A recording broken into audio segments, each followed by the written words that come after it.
testimonio. Eso es un perro, ¿no? Sí. Que estaba en el campo. Seguimos con el tercer testimonio, ahora a cargo del señor Teniente Coronel Juan Carlos Melián Macera. El Teniente Coronel Juan Carlos Melián Macera va a apuntar a su tema, que es el Comando Cáceres. Él es un amigo íntimo de él y de otro amigo, muy amigo mío. Camarada y amigo común de ejemplares camaradas, como el escrito Teniente Coronel Tevere, con quien compartí importantes encrucijadas de nuestra vida militar. Mi Teniente Coronel proyecto su currículum, es muy vasto. Lo más importante desde mi punto de vista es su gran experiencia práctica en el tratamiento y confección y desarrollo del tema de la defensa nacional en el campo legislativo. Temazo, ¿no? Bueno, buenas tardes. Lo peor que puede pasar es ser el último, pero haremos un esfuerzo para que no se note. Antes de iniciar el recordatorio del capitán postmortem Héctor Cáceres, quiero comentarles que en el día de ayer el señor ministro de Defensa recibió al hijo de él, Diego Cáceres, y a su viuda, María del Rosario Monjón. Hizo un reconocimiento muy profundo de los valores que de alguna manera se están intentando recuperar. Puso por caso el tema de Formosa, el tema del Regimiento de Montaña 20, donde estuvo acá el señor Teniente Coronel presente en ese lugar, y rescató el heroísmo del Teniente Primero Capitán postmortem Cáceres, como para transmitirlo y mantener su historia a lo largo de la formación de las distintas estructuras que conforman las fuerzas del ejército.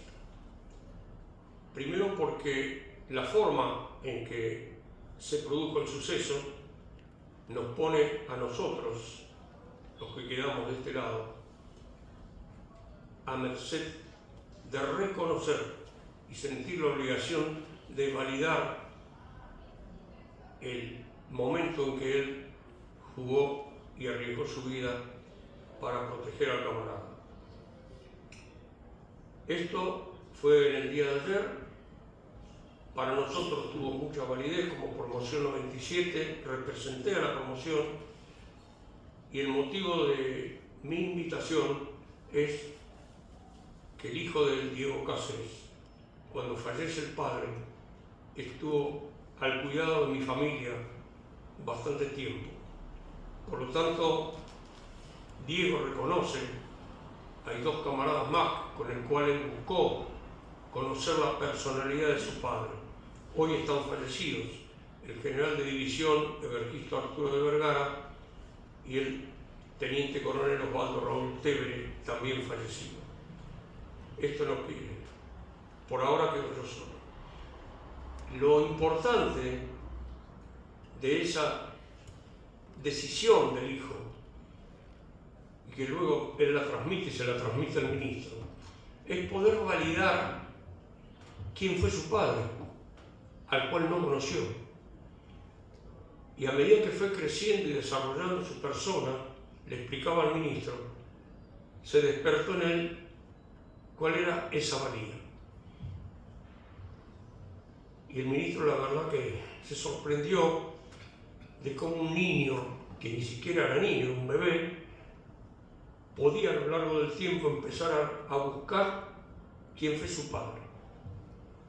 Bueno, fue agasajado, se le entregó una bandera de guerra a la señora María del Rosario, a él un reconocimiento, y luego el jefe del ejército, el teniente general de división Presti, nos recibió en su oficina y también hizo una recordación muy importante y volvió a insistir en la validez que tiene ese ejemplo en la formación de los cadetes o de los aspirantes. Hago este comentario porque no ha trascendido, pero creo que ustedes que están aquí van a ser buenos difusores de que hay una intención, nos guste o no, relativamente, pero sí está en desarrollo, de poder llevar adelante los mejores momentos en cual el ejército, dentro del orden constitucional, arriesgó a sus hombres y preservó a la patria. Mencionó el regimiento de Azul también, Montechingolo, es decir, pareciera que está bastante informado de estas situaciones. Vuelvo a iniciar la charla.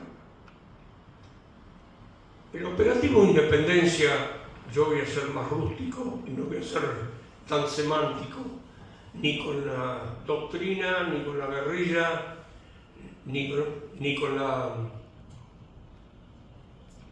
configuración ideológica.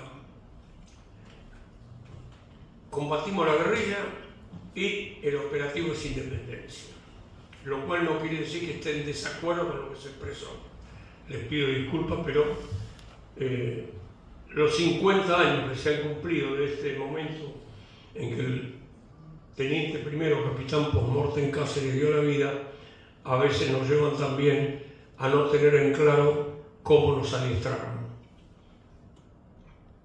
El proceso que define, o por lo menos de lo que tengo información, fue que al inicio las fuerzas de seguridad no pudieron ni estuvieron en condiciones de poder enfrentar ese inicio de la guerrilla o sediciosos en el mundo.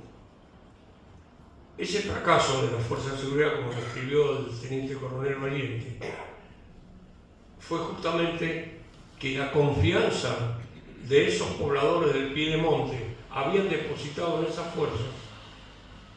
Cuando la Policía Federal se retira del lugar, comienzan a ser agredidos por haber denunciado a este tipo de gente, los famosos fules. Y ahí se produce una necesidad absolutamente casi acelerada de configurar una operación militar y se define lo que todos conocemos como el operativo Independencia. Con respecto al teniente primero Cáceres, él había cursado la especialidad de comandos en la Escuela de las Américas y estábamos destinados en el año 75 en la Escuela de Infantería, también soy comando y paracaidista, y junto con otros oficiales de comando, Héctor recibe la orden los primeros días de enero, casi antes de la primera quincena, de ir al Estado Mayor. Y ahí le imparten una orden de viajar al Regimiento 20. Por supuesto, éramos compañeros de pieza, yo tenía una relación muy directa, fuimos no solo compañeros, sino estábamos en la misma compañía, en la misma aula y compartíamos con nuestras novias, hoy señoras, los momentos que el ejército, el colegio militar nos permitía divertirnos. Y cuando estábamos privados también aparecía. Él vuelve de la visita que recibe las órdenes y nos comenta esta situación. Que habían visto a nivel superior la necesidad de que oficiales de comando fueran a las unidades para adiestrar en la lucha en el monte, porque la masa de las fuerzas, salvo las unidades de monte que estaban especializadas, no todos tenían esa capacidad operativa. Motivo por el cual uno de los primeros que va a la zona de operaciones junto con otros camaradas que no viene al caso mencionar es el teniente primero Cáceres. Se va a mediados de enero al regimiento 20 y luego bajan a la zona de tarea, a la fuerza de tarea, donde estuvieron asignados. Y en una de las operaciones, una de las primeras operaciones, creo que el teniente coronel lo va a explicar mucho mejor, se produce este episodio el día 14 de febrero, si mal no recuerdo, 15 horas.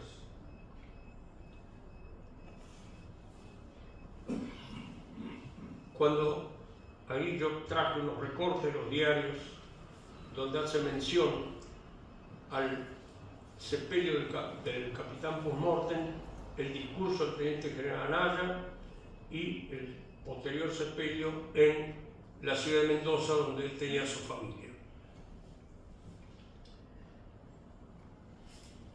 Nosotros fuimos, a mí me tocó ir después, también como oficial de comandos, a adiestrar la Fuerza de Tarea Rayo, que era una fuerza de tarea de caballería, del regimiento 5 de caballería, con elementos del arma de ingenieros que estaban dentro de la guarnición militar y eran parte del equipo de combate desdoblado. En la zona de fronterita, la Fuerza de Tarea Rayo, y en la zona de los Capichanos, si mal no me acuerdo, estaba la compañía de ingenieros. Yo no quiero hablar de esto porque no me corresponde, pero realmente era complicado enseñar a los de caballería a hacer una emboscada.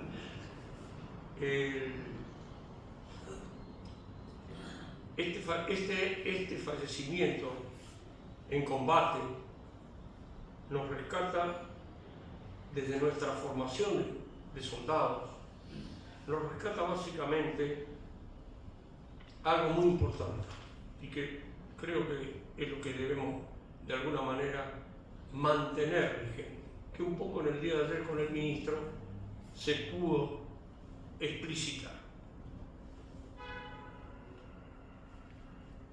Y es el heroísmo. Nos formaron en ese concepto. Y andar al lado del camarada, ese heroísmo, solamente se tiene o se ejecuta cuando hay conciencia de lo que es el hombre en combate y a lo que se debe ese hombre en combate a otro hombre en combate. Sin lugar a dudas, ese accionar que le permite hoy estar al teniente coronel a mi lado, pudiendo contarnos la propia vivencia de ese momento. Lo poco que sé, lo conozco a través de él, porque cuando fuimos a buscar su cuerpo con el coronel Corletti a Tucumán, estaban velando sus restos y el teniente coronel en ese momento estaba en una situación delicadísima, siendo atendido en el hospital militar de Tucumán. Cuando trajimos el cuerpo del capitán con el coronel Corletti, un avión guaraní, llegamos a Buenos Aires y se decidió el jefe del ejército hacer su sepelio en el regimiento 1 de infantería, con las máximas autoridades y un discurso que ahí hay algunos títulos que ustedes podrán ver de los diarios de la época, que fue expresado claramente por el teniente general. Pero lo válido, lo importante, fue la trascendencia a nivel de la nación que tuvo esa decisión. Y también se vivió de una manera similar en Mendoza, cuando llevamos el féretro para enterrarlo en el panteón del cementerio de la ciudad.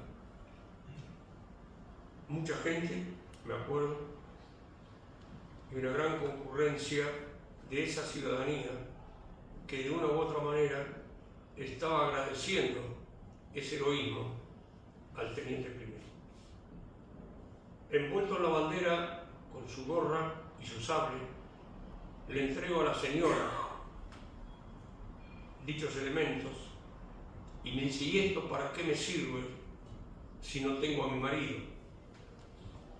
Y entonces le contesté, mira Mari, esto te sirve para que algún día tus hijos cuando te pregunten sepan quién fue. Así que te pido que lo guardes y lo tengas como ese símbolo de ese hombre, de ese militar y de ese padre, para que ellos sepan qué hizo y lo que hizo. No sé si eso trascendió en su vida personal y de la familia, pero creo que Diego, quizás sin saberlo, lo fue buscando.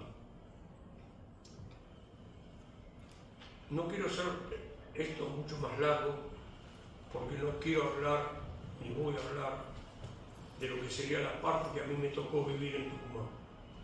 Pero quiero hacer un pequeño rescate, apoyándome en algunos comentarios del teniente coronel y del coronel Fermepín, que cierto es que no teníamos en la superioridad una capacidad de entender lo que pasaba. Y si hay anécdotas que contar, voy a contar una. No nos proveían los vehículos especiales para no las salidas a las boliches.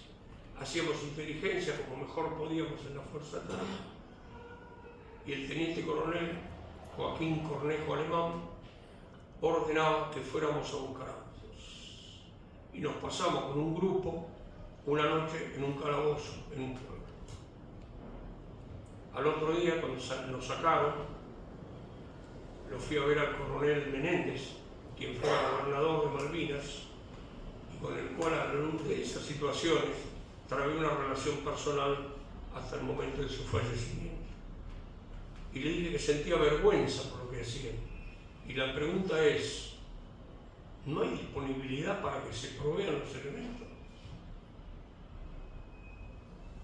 O sea que así como estaba el paquete de curaciones, había operaciones mucho más pesadas que no estaban debidamente respaldadas, si vale la palabra, por una capacidad logística que sirviera a las necesidades propias en los niveles formales e informales. Eso creo que nunca se cambió. Disculpen la anécdota, pero ya que el señor coronel, el teniente coronel nos mostraron sus momentos de vida, mi finalidad no era hacerlo, pero me tiraron de la lengua, así que les pido disculpas. Quiero agradecerles a todos su concurrencia, a mis compañeros de promoción que hoy me acompañan, y le voy a pasar al señor teniente coronel los comentarios finales relacionados al tema que nos ocupa. Les agradezco.